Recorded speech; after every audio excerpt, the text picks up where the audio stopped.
Time now for the race to the White House. Three top candidates have taken themselves out of the running in recent days, leading some Republicans to worry about the strength of the field challenging President Obama. But the latest candidate to throw his hat in the ring says he can beat Obama by telling the truth.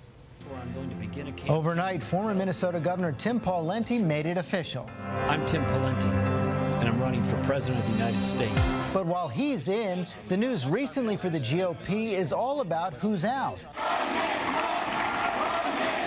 Take Indiana Governor Mitch Daniels, a favorite of many conservatives. He said no Sunday because of family considerations, writing, "I love my country, but I love my family more." Hot young Congressman Paul Ryan sounds almost as certain. I'm not running for president. You never know what opportunities present themselves way down the road. Then there's Sarah Palin. My problem is that I do have the fire in my belly. A fire that seemed to burn stronger with speculation she purchased this Arizona home as a campaign base. But she wouldn't comment on that. Newt Gingrich got in last week, but it was a rough start, including news about a reported $500,000 debt at Tiffany's. I am debt-free. If the U.S. government were as debt-free as I am, everybody in America would be celebrating.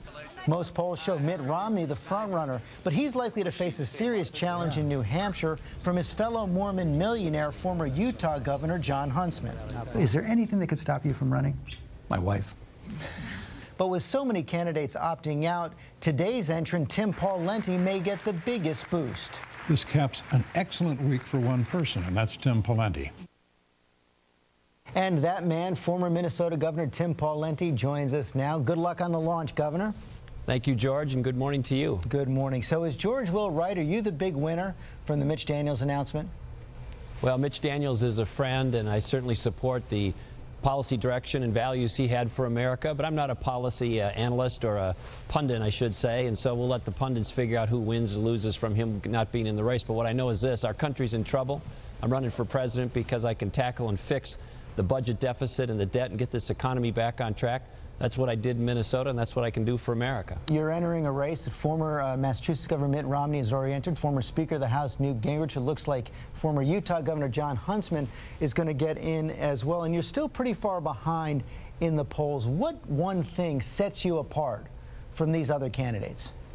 Well, every candidate's going to have his or her own life story. Every candidate's going to have their own record. There's only 4 governors in the country that got an A grade from the tough grading Cato Institute for Fiscal Management. I was one of them, and the other 3 aren't running for president. Let's talk about that record, because you left your successor with a deficit that's projected to be about $6 billion. And one of your Republican predecessors as governor, Arne Carlson, he was governor for 8 years, says, "I don't think any governor has left behind a worse financial mess than Pawlenty has." Yeah, that's just not accurate, George. My friend Governor Arne Carlson, of course, is now an Obama and John Kerry supporter. But nonetheless, during my time as governor, every time that budget was balanced, it has to be under the Minnesota Constitution. And even now, since I've left office, the last budget cycle ends this summer. It ends in the black. So that's just not accurate. I balanced the budget every time during my time as governor. You said about a month ago that President Obama was in over his head on foreign policy. In the wake of the successful attack on Osama bin Laden, you care to revise and extend those remarks? Well, I certainly give him credit for finding and killing Osama bin Laden. I also give credit to the Navy SEALs and to those people in the government, including President Bush, who did the hard work of developing some of the leads that may well have led to Osama bin Laden. But finding and killing Osama bin Laden is not the sum total of our foreign policy or security agenda or interests, and he's made a lot of other bad decisions in that regard. So I'll continue to be a critic of his and many of his foreign policy decisions. And this treatment of his in recent days and hours of Israel and opening up the question of Israel's security by specifically embracing those 1967 borders, I thought was another misstep by him, and there's many in that regard. You're announcing today, formally making that speech in Des Moines, Iowa. Is that state must win for you? And how worried are you that your Minnesota colleague, Representative Michelle Bachmann, who's looking to get in the race, could cause you trouble there? Well, Iowa's the first caucus state in the nation, of course, and plays such an important role along with New Hampshire and the other early states. So any serious presidential candidate needs to do well here. I don't know that you need to win it, but you need to do well here.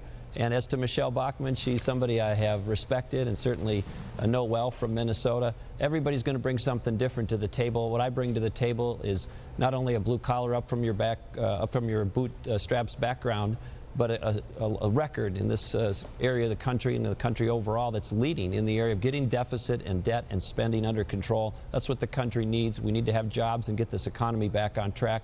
I know what it will take to get that done, and that's what I bring to the table. Governor, good luck on the trail. All right, George, thanks.